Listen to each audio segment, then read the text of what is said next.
Hello everyone, CST पर आपका स्वागत है।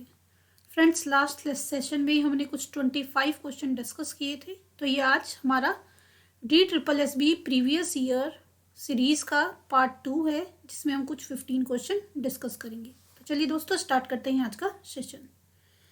Mister Shukla started a business and did not maintain the financial book according to double entry system. He introduced fresh capital of rupees 13,000 and withdrew rupees 10,000 for personal use on 31st March 2019. His assets and liabilities were creditors 90,000, debtors 1,25,600, cash rupees 24,980. His profit for the year would be. तो उसने double entry system से recording नहीं की है, उसका आपको data given है और आपको क्या निकालना है, इसमें आपको निकालना है प्रॉफिट। प्रॉफिट निकालने के लिए सबसे पहले आप क्या निकाल लीजिए, गिवन डेटा से क्लोजिंग कैपिटल। वो कैसे निकलेगी क्लोजिंग कैपिटल आपकी? देखिए, ये है हमारी बैलेंस शीट, ये है लाइबिलिटी, ये है एसेट। एसेट हमारे पास क्या है? डेटर्स है 1,25,600 के, और हमारे पास कैश है 24,980। यहाँ से लाइबिलिटी में हमारे पास क्रेडिटर है हमारे पास 90,000 की, और कुछ भी नहीं है अवेलेबल। ये फ्रेश कैपिटल है, तो इसे तो यहाँ पे लिखेंगे नहीं, यहाँ पे क्या आएगी? Closing capital. क्योंकि क्लोजिंग कैपिटल क्या होती है? जो यहाँ पे कैपिटल होगी क्लोजिंग कैपिटल, वो क्लोजिंग कैपिटल क्या होती है? ओपनिंग, और यू कैन से fresh capital, opening capital plus additional capital minus drawings plus profit. यानी कि इसका जो रिजल्ट होता है वो बैलेंस शीट में राइट होता है। तो यहाँ पे हमारे पास क्रेडिटर है, बैलेंसिंग फिगर क्या हो जाएगी? कैपिटल। और वो कैसी कैपिटल होगी? Closing capital. बैलेंस करके निकालेंगे हम उसको, आपको पता है एसेट एंड लाइबिलिटी का टोटल इक्वल होता है, तो इधर के टोटल में से इधर का टोटल लेस कर देंगे, ये आ जाएगा आपका 1,50,580। इसमें से 90,000 आप लेस करोगे तो आपको गेट हो जाएगा 60,580। तो ये आ गई आपकी क्लोजिंग कैपिटल। क्लोजिंग कैपिटल हमारे पास आ गई 60,580। इस फॉर्मूले को आप माइंड में रखोगे तो यहाँ से प्रॉफिट की वैल्यू क्या आ जाएगी? इस फॉर्मूले को यूज करके profit is equal to closing capital, यानी कि 60,580 ड्राइंग्स माइनस इधर आके क्या हो जाएगी? प्लस ड्राइंग्स कितनी है? 10,000 माइनस ओपनिंग कैपिटल, एडिशनल तो इसमें कुछ नहीं है, ओपनिंग कैपिटल प्लस है, इधर आके क्या हो जाएगी? माइनस 13,000। तो ये हो गया आपका 70,580 माइनस 13,000 लेस करोगे, you will get 57,580। Option number 4 is the right answer. Clear है? तो ये फॉर्मूला माइंड में रहना चाहिए, first thing. Second thing, double entry system नहीं रखा है तो रफली एक बैलेंस शीट का फॉर्मेट बनाएंगे और उसकी हेल्प से कैपिटल निकालेंगे। सारे बैलेंसेस क्लोजिंग है, तो इससे जो कैपिटल निकलेगी क्या होगी? वो क्लोजिंग। ये चीज़ ध्यान रखना, अगर ये बैलेंसेस ओपनिंग होते तो ओपनिंग कैपिटल निकलती, और क्लोजिंग बैलेंसेस को हमने यूज़ किया है तो किसी कैपिटल निकली है? क्लोजिंग। उसके बाद इस फॉर्मूले का यूज करके, इसी को यूज करके आप जो भी इसमें मिसिंग वैल्यू है उसको फाइंड आउट कर सकते हो। Clear? Moving on the next question, question number 27।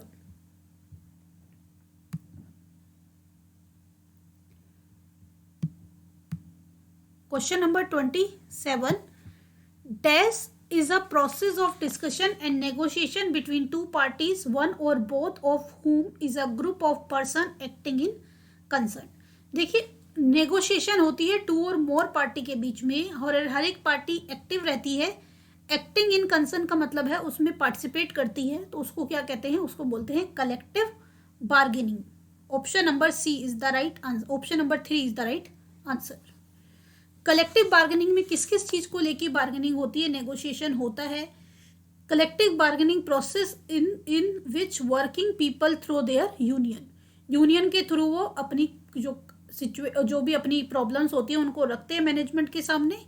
Negotiate contract with their employer to determine their terms of employment इसमें क्या रहता है, पे से रिलेटेड, बेनिफिट से related, hours working hour, leave से रिलेटेड, जॉब हेल्थ से रिलेटेड, सेफ्टी पॉलिसी से related, और way of balance work family more, जो भी उनके इश्यूज होते हैं उसमें एक्टिवली पार्टिसिपेट करके यूनियन के थ्रू वो मैनेजमेंट के साथ रखते हैं, डिस्कशन होती है, नेगोशिएशन होता है, उसको क्या कहते हैं, कलेक्टिव बार्गेनिंग। बाकी नॉर्मल चीज़ें, कम्युनिकेशन मतलब नॉर्मल बातचीत है, पार्टिसिपेशन हर एक बंदा पार्टिसिपेट करता है, ये कोई एक अलग फॉर्मेशन नहीं है, कंसल्टेशन इज डिफरेंट थिंग, तो नॉर्मल चीज़ें हैं। अगर हम नेगोशिएशन की बात करते हैं तो नेगोशिएशन को कौन जस्टिफाई कर रहा है यहाँ पे, collective bargaining. Moving on the next question, question number 28। Gopal runs a grocery shop in the local market. He buys goods from the wholesale market and sells it to the customer. देखिए जो गोपाल है wholesaler से वो goods को purchase करता है और customer को क्या करता है, वो सोल्ड कर देता है। सारा काम कौन कर रहा है, गोपाल ही कर रहा है। As per their requirement, by doing so he earn some profit, which type of business organisation he runs. देखिए अकेले काम कर रहा है तो इसका मतलब क्या है, सोल प्रोप्राइटरशिप, जहाँ पे एक ही बंदा काम करता है, बिजनेस की सारी एक्टिविटीज को परफॉर्म करता है, लाइबिलिटी अनलिमिटेड होती है, तो उसको बोलते हैं सोल प्रोप्राइटरशिप। सोल प्रोप्राइटरशिप के लिए कोई एक्ट नहीं है, जैसे पार्टनरशिप के लिए, कोऑपरेटिव सोसाइटी और जॉइंट हिंदू फैमिली के लिए डिफरेंट एक्ट है, इनके रजिस्ट्रेशन से रिलेटेड, इनके परफॉर्मेंस से रिलेटेड, लेकिन सोल प्रोप्राइटरशिप के लिए कोई एक्ट नहीं है जिसके अंडर इसको रजिस्टर्ड करा जाए, कोई ऐसा फॉर्मल एक्ट इसके लिए नहीं होता है। पार्टनरशिप एक्ट के थ्रू रजिस्टर्ड होती है। और अगर हम इसकी थोड़ा सा डिस्कशन की बात करें तो एज पर कंपनीज एक्ट 2013 जो मैक्सिमम नंबर ऑफ पार्टनर है वो क्या है, 100। और इसमें कंपनीज एक्ट 2013 में गवर्नमेंट को फ्रीडम दी गई थी तो वो maximum number of partner decide करें। तो उसके बाद 2013 के बाद, कंपनीज एक्ट 2013 के बाद कंपनीज मिसलेनियस रूल्स 2014 आए, जिसमें कि मैक्सिमम नंबर ऑफ पार्टनर कितने कर दिए गए, 50 कर दिए गए। क्लियर। कोऑपरेटिव सोसाइटी एक कोऑपरेटिव एक्ट के थ्रू रजिस्टर्ड होती है, इसके जो मेंबर्स होते हैं उनकी लाइबिलिटी भी क्या होती है, लिमिटेड होती है। हिंदू अनडिवाइडेड फैमिली भी जो एक एक्ट है हिंदू फैमिली से रिलेटेड, उसके अकॉर्डिंग रजिस्टर्ड होती है। और इसमें सिर्फ जो फैमिली का कर्ता होता है उसकी जो लाइबिलिटी है वो अनलिमिटेड होती है, और बाकी मेंबर की जो लाइबिलिटी है वो क्या होती है, लिमिटेड होती है। बाकी मेंबर की जो लाइबिलिटी है वो क्या होती है, लिमिटेड। क्लियर। यहाँ पे सिर्फ फैमिली के मेंबर ही बिजनेस की सारी एक्टिविटीज को परफॉर्म करते हैं। क्लियर। आप मुझे वीडियो पे कमेंट करके बताएंगे कि जॉइंट हिंदू फैमिली जो बिजनेस होता है किस एक्ट के थ्रू वो रजिस्टर्ड होता है, या इन पे कौन सा एक्ट अप्लाई होता है। हमारे क्वेश्चन का आंसर क्या है, सोल प्रोप्राइटरशिप। वो तो थोड़ा वर्ड्स आएगा तो साथ में उसकी थोड़ी सी इन्फॉर्मेशन मैं आपको देती चलूंगी, क्योंकि सारी चीज़ें डिस्कस करेंगे तो एक ही क्वेश्चन में पूरा टाइम कंज्यूम हो जाएगा। Moving on the next question, question number 29। A dash is a computer network of geographically disperse and heterogeneous computational resource. देखिए जोग्राफिकली और डिस्पर्स और हेट्रोजीनियस कंप्यूटेशनल रिसोर्स कौन है, वो होता है grid. Option number 3 is the right answer. See सबसे पहले थोड़ा सा समझ लेते हैं इनके बारे में। सर्वर वायरलेस तो सबको पता होता है, ग्रिड और ब्लॉकचेन में थोड़ा सा कंफ्यूजन रहता है, तो इसका थोड़ा सा एक्सप्लेनेशन हम लोग डिस्कस कर लेते हैं। As we already discussed in the question, a grid is a computer network of geographically nodes dispersed and heterogeneous computer resource, जो कि क्वेश्चन में ही आपको गिवन था। मतलब ये आपका क्वेश्चन जो है डेफिनेशन से ही पूछा हुआ था। जो ग्रिड है वो क्रिएट करती है वर्चुअल सुपर कंप्यूटर की सेंस, यानी कि जैसे वर्चुअल सुपर कंप्यूटर के साथ क्या होता है, प्रिंटर, लैपटॉप, बहुत सारे फोन, पीसी, सारी चीज़ें क्या हैं, कनेक्ट कर दी जाती हैं। और इसमें जो है डेटाबेस मैनेज किया जाता है, सिक्योरिटी मेंटेन की जाती है, कम्युनिकेशन फॉल्ट डिडक्शन किया जाता है, उसके लिए इसको यूज़ किया जाता है। इसके लिए कुछ वेबसाइट्स हैं, कुछ सॉफ्टवेयर्स होते हैं जो ये काम परफॉर्म करते हैं। अगर मैं एक ओपन सोर्स की बात करूं कि ओपन सोर्स है यानी कि फ्री यूज़ है, ओपन सोर्स का मतलब क्या है, फ्री यूज़ के लिए अवेलेबल है। ग्लोबस टूल किट ये एक सॉफ्टवेयर है जो फ्रीली अवेलेबल है, जिससे कि ग्रिड्स बिल्ड किए जा सकते हैं। इस सॉफ्टवेयर में it include software for security, resource management, data management, communication, fault deduction, ये सारी चीज़ें इसके थ्रू की जा सकती हैं। तो कई बार क्वेश्चन ये भी आ सकता है, which is the free open source for grid management और डेटा मैनेजमेंट और कम्युनिकेशन। तो ठीक है, वो क्या है, globus tool kit. Now come at the blockchain. आजकल सब लोग जानते हैं क्रिप्टो करेंसी और ब्लॉकचेन के बारे में बहुत सारी चीज़ें आती हैं। तो ब्लॉकचेन क्या है? Blockchain is a system that allowed a group of connected computer to maintain a single update, यानी कि जो इसके साथ कनेक्टेड कंप्यूटर होते हैं उनका जो अपडेट होता है वो सिंगल अपडेट होता है।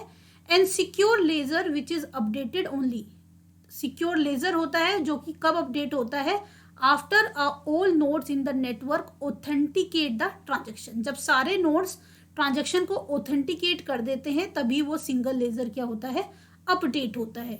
जैसे कि हम बात करें अगर रेलवे की टिकट बुकिंग की या ऑनलाइन टिकट बुकिंग की हम बात करते हैं तो वहाँ पे ये सिस्टम यूज़ होता है स्मॉल स्केल पे। बैंक में जो ऑपरेशन होता है वहाँ पे भी यूज़ होता है।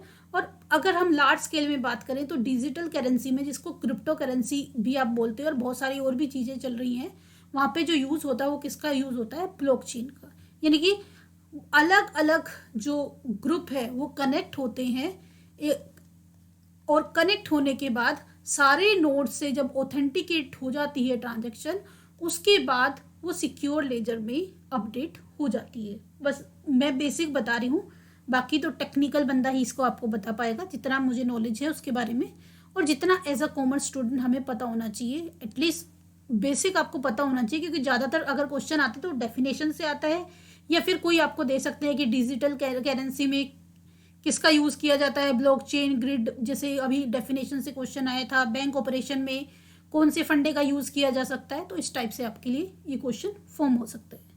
Moving on the next question, question number 30, which inventory system focus on the right material of the right time at the right place and the exact amount। भाई जितना चाहिए, जहाँ चाहिए, जब चाहिए, तभी तुरंत अवेलेबल है, उसको क्या बोलेंगे, JIT, जस्ट इन टाइम। जैसे ही चाहिए वैसे ही आपका राइट मटेरियल, राइट टाइम और राइट प्लेस पे वो अवेलेबल हो जाता है। तो ये सारे जो हैं ये इन्वेंट्री मैनेजमेंट के सिस्टम है। वन बाय वन मैं प्रिसाइज डिस्कशन इसके ऊपर करती हूँ। First one is ABC analysis. ABC analysis में जो स्टॉक में मटेरियल होता है उसको 3 पार्ट में डिवाइड कर दिया जाता है। एक पार्ट में उस मटेरियल को रखा जाता है जिसकी जो क्वांटिटी होती है लेस, लेकिन उसकी जो वैल्यू होती है हाई। यानी कि ऐसा मटेरियल जिसकी क्वांटिटी तो लेस है लेकिन उसकी वैल्यू क्या है, हाई है, यानी कि इस मटेरियल को ज़्यादा केयर करने की नीड है। B कैटेगरी में उन स्टॉक के मटेरियल को रखा जाता है जिनकी मॉडरेट या मीडियम क्वांटिटी है और मीडियम ही वैल्यू है। C कैटेगरी में उनको रखा जाता है जिनकी क्वांटिटी हाई है लेकिन वैल्यू क्या है, लो है, और उसके हिसाब से इसकी सेफ्टी का ध्यान, इनकी अवेलेबिलिटी का ध्यान रखा जाता है। Clear? Then next one is FSN, यानी कि FS, कई बार इनकी फुल फॉर्म के ऊपर भी क्वेश्चन आ जाता है। F मतलब फास्ट मूविंग, S मतलब स्लो मूविंग, N मतलब non moving. Clear? Fast moving, slow moving and non moving.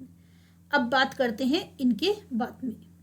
जो फास्ट मूविंग होती है, फास्ट मूविंग में ऐसे स्टॉक्स को रखा जाता है जिनकी जो वैल्यू है, यानी कि जो उसकी फिनिशिंग आप हम अमाउंट कहें तो वो होती है लेस देन 20%। फास्ट मूविंग वो हैं जो जल्दी जल्दी यूज़ होते हैं ऑपरेशन में। स्लो मूविंग वो हैं जिनकी ऑपरेशन में क्या होती है, कम वैल्यू यूज़ होती है, या यू कैन से मॉडरेट हैं, जल्दी से यूज़ हो भी तो उससे प्रोडक्शन के ऊपर इतना इम्पैक्ट नहीं पड़ता है। इनकी जो वैल्यू है वो होती है 30% से लेसर। स्लो मूविंग जिनको हम बोलते हैं एन मतलब, सॉरी एक बार फिर से इसको बता देती हूँ, थोड़ा सा कंफ्यूजन इसमें हो गया। FSN का मतलब मैंने आपको बताया, F मतलब फास्ट मूविंग, S मतलब स्लो मूविंग और N मतलब नॉन मूविंग।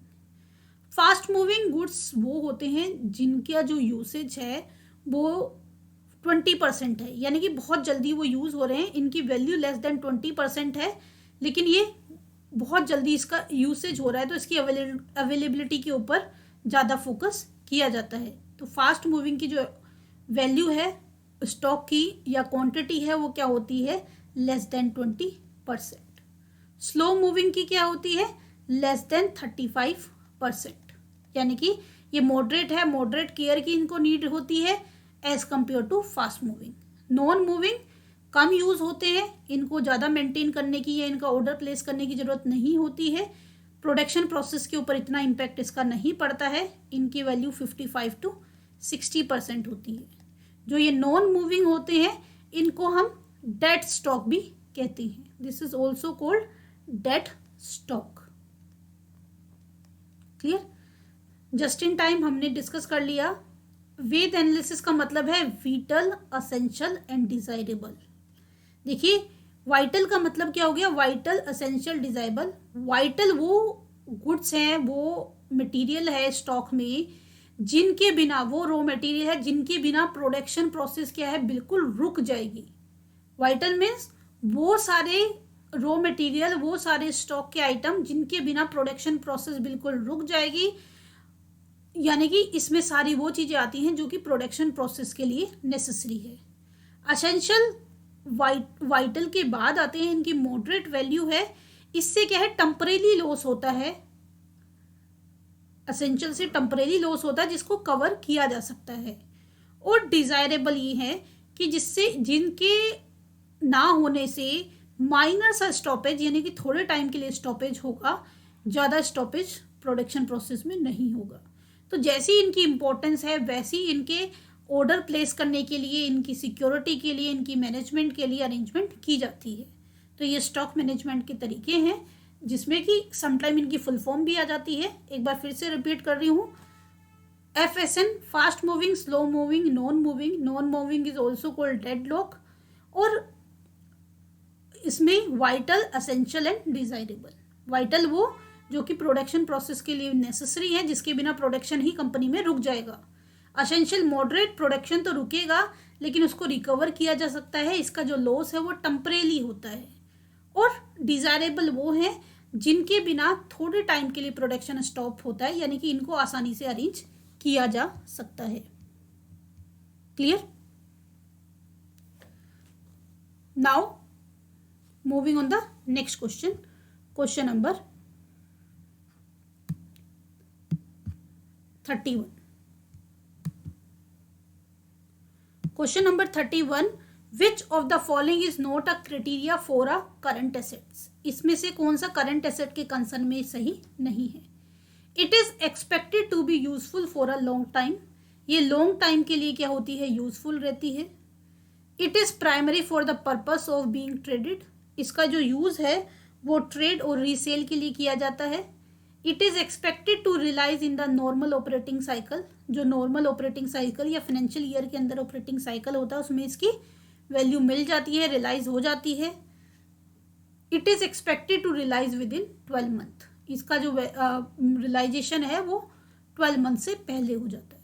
तो करंट वो होती है जो कि शॉर्ट टर्म के लिए होती है, जिनको ट्रेडिंग के लिए यूज किया जाता है, नॉर्मल ऑपरेटिंग साइकिल, और यू कैन से 12 मंथ में जिनकी वैल्यू रियलाइज हो जाती है। तो इनका लॉन्ग रन से कोई रिलेशन नहीं है। Option number 1 is the right answer. Clear? Moving on the next question, question number 32। Question number 32, state which one is not one of the outcome of training program held by organization for employees।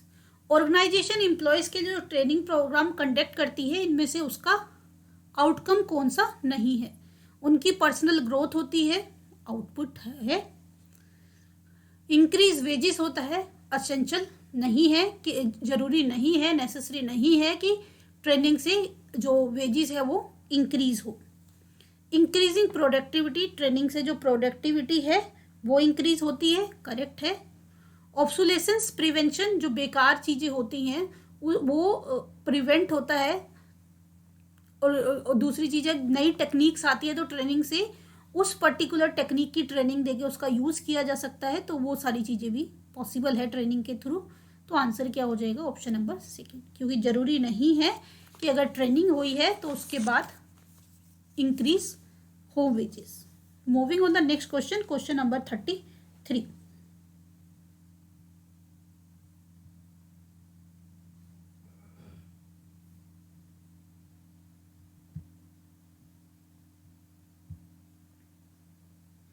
Question number 33.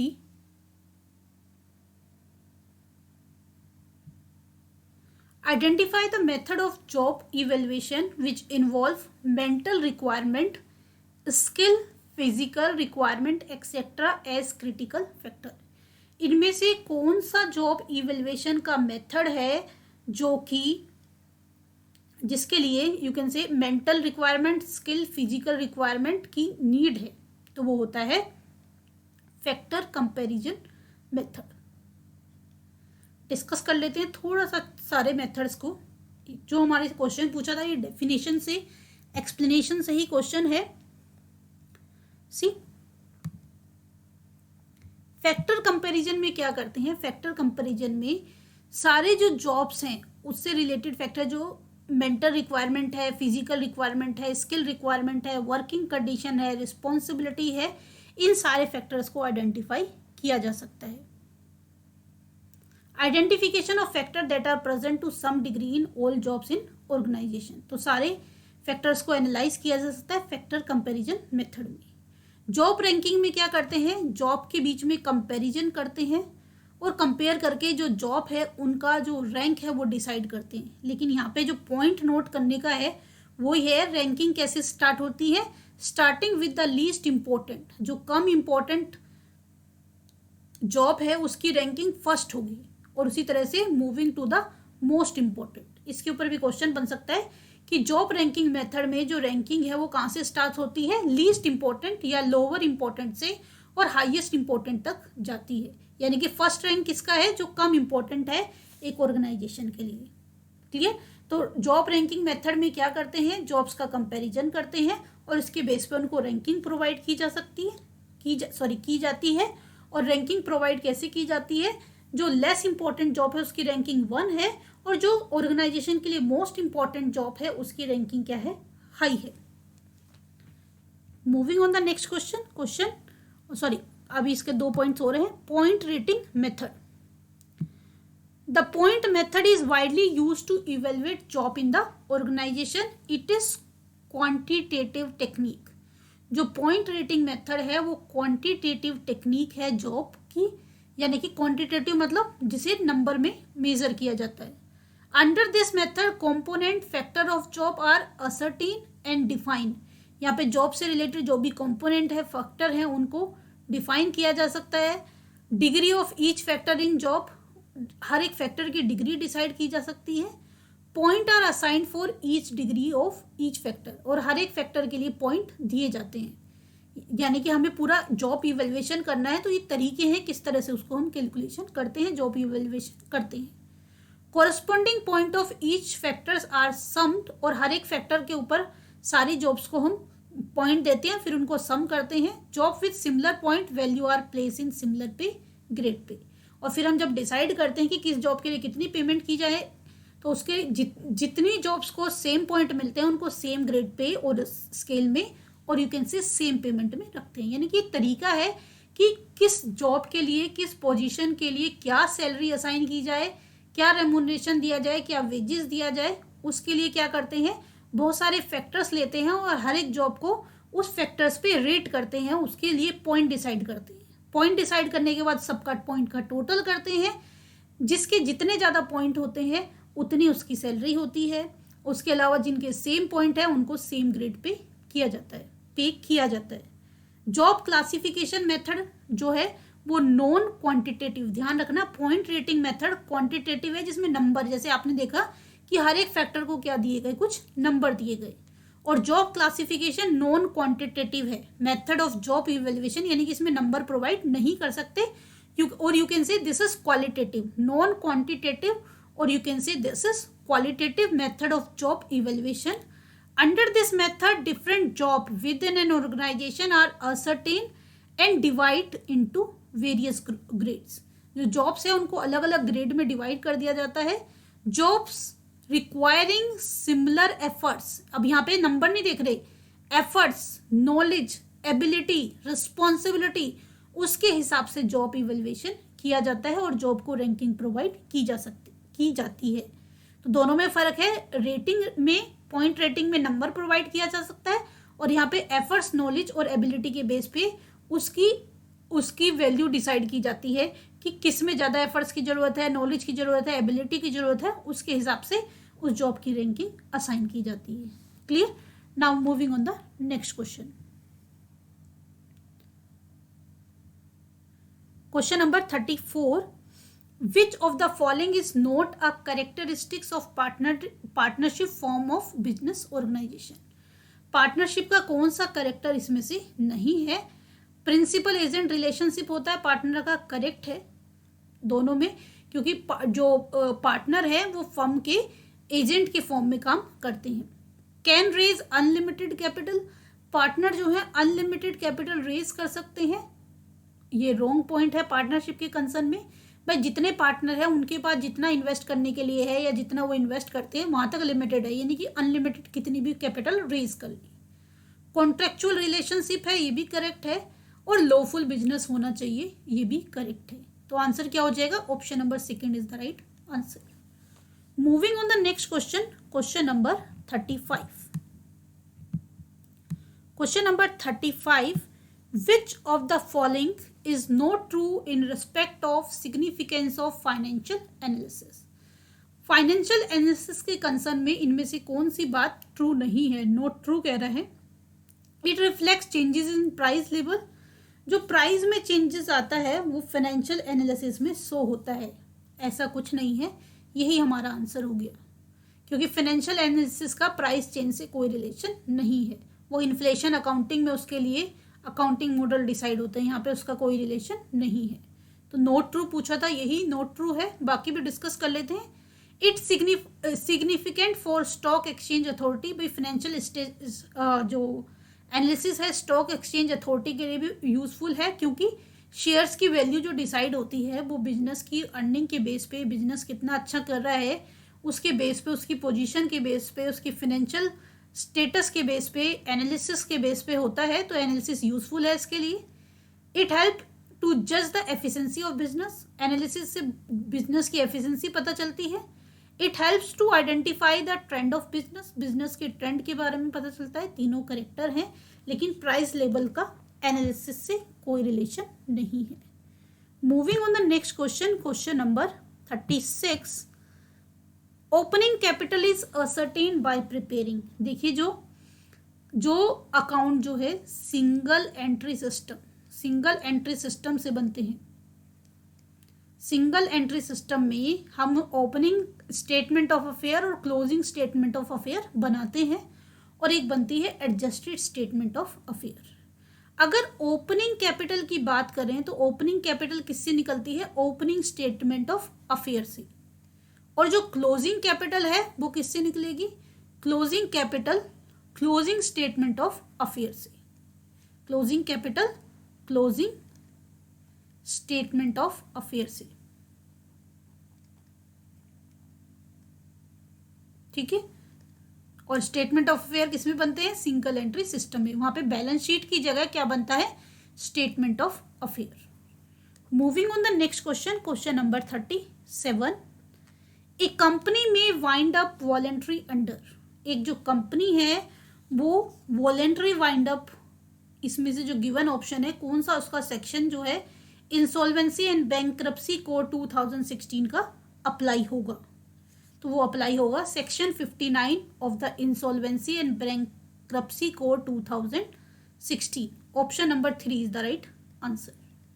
और अगर insolvency और bankruptcy का companies act 2013 का section पूछे जिसमें circumstances given है, वो situations given है जो कि वॉलेंट्री वाइंड अप के लिए सजेस्ट की गई हैं या ऐसी सिचुएशन बताई गई हैं, स्टेट्स की गई हैं जिनमें कंपलसरी वाइंड अप होता है, तो वो है section 304।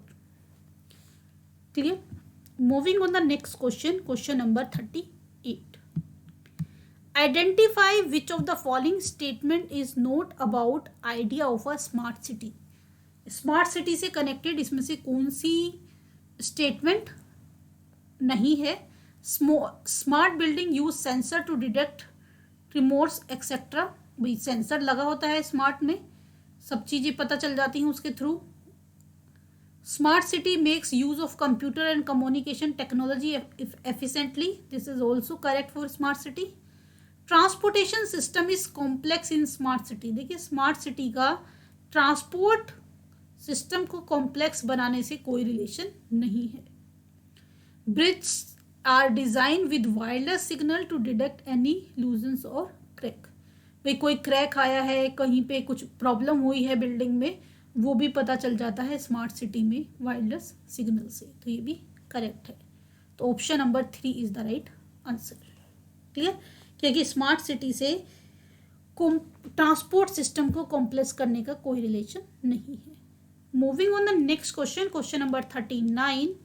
This management is concern with the people at work and with their relationship within an enterprises, it is known as। भाई जिस मैनेजमेंट से पता चलता है जो वर्किंग पीपल हैं, पीपल एट वर्क है, और उनका ऑर्गेनाइजेशन और एंटरप्राइज से जो रिलेशन है वो किस में पता चलता है? वो पता चलता है ह्यूमन रिसोर्स मैनेजमेंट में। देखिए फाइनेंशियल मैनेजमेंट में क्या होता है? फाइनेंशियल मैनेजमेंट में आपका कॉस्ट ऑफ कैपिटल क्या है, आप जो प्रोजेक्ट एक्सेप्ट करते हैं उसके लिए कैपिटल बजटिंग की कौन से प्रोजेक्ट को एक्सेप्ट करना चाहिए, किसको रिजेक्ट करना चाहिए, यानी कि कैपिटल बजटिंग से जो रिलेटेड जो डिसीजन है, वर्किंग कैपिटल से रिलेटेड जो डिसीजन है, आपकी डिविडेंड पॉलिसी से जो रिलेटेड डिसीजन है, वो कहाँ लिए जाते हैं? फाइनेंशियल मैनेजमेंट में। ह्यूमन रिसोर्स में रिक्रूट करना, उनको ट्रेनिंग प्रोवाइड करना, उनको नेसेसरी एटमॉस्फेयर देना, उनके लिए अच्छा एक एटमॉस्फेयर मेंटेन रखना, मोटिवेट रखना, वो क्या है? ह्यूमन रिसोर्स मैनेजमेंट का काम है। कॉस्ट मैनेजमेंट में according to the activity different cost के तरीके अप्लाई किए जाते हैं। सपोज अगर रियल सेक्टर है तो उसमें कॉन्ट्रैक्ट कॉस्टिंग यूज़ की जाएगी, कस्टमर स्पेशलाइज प्रोडक्ट है तो जॉब कॉस्टिंग यूज़ की जाएगी, सीक्वेंसली प्रोसेस में काम होता है प्रोसेस कॉस्टिंग, ताकि ओवरऑल कॉस्ट कैलकुलेट की जा सके, पर यूनिट कॉस्ट कैलकुलेट की जा सके, ताकि अलग अलग पार्ट में कॉस्ट को क्लासीफाई करके देखा जा सके कि किस पार्ट में एक्सेस कॉस्ट आ रही है या कहाँ पे वेस्टेज हो रही है, कहाँ पे अननेसेसरी कॉस्ट एंकर्ड हो रही है, ताकि उसका प्रॉपर मैनेजमेंट किया जा सके। Now come at the personal management. ये मैं थोड़ा सा आपको डिफरेंस से क्लियर कर रही हूँ कि पर्सनल और ह्यूमन रिसोर्स मैनेजमेंट में कुछ लोगों को कन्फ्यूज़न रहता है कि ये होते क्या है एक्चुअल में। देखिए पर्सनल जो ह्यूमन रिसोर्स मैनेजमेंट है वो ब्रॉडर टर्म है as compare to personal management, यानी कि आप ये कह सकते हैं कि पर्सनल मैनेजमेंट जो है ह्यूमन रिसोर्स मैनेजमेंट के अंदर ही आ जाता है।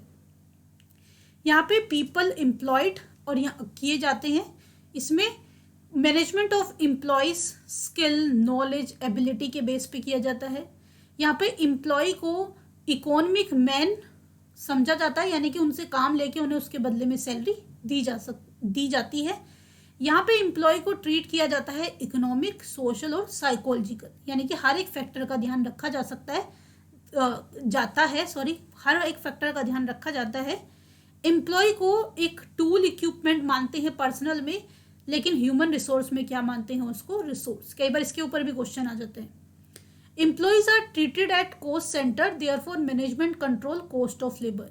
एम्प्लॉय की पर्सनल चीज़ों से कोई रिलेशन नहीं है, उनकी पर्सनल ग्रोथ से कोई रिलेशन नहीं है। यहाँ पे उसको एक कॉस्ट सेंटर माना जाता है और ये देखा जाता है कि लेबर की जो कॉस्ट है उसको किस तरह से मैनेज किया जाए, किस तरह से उसको रिड्यूस किया जाए।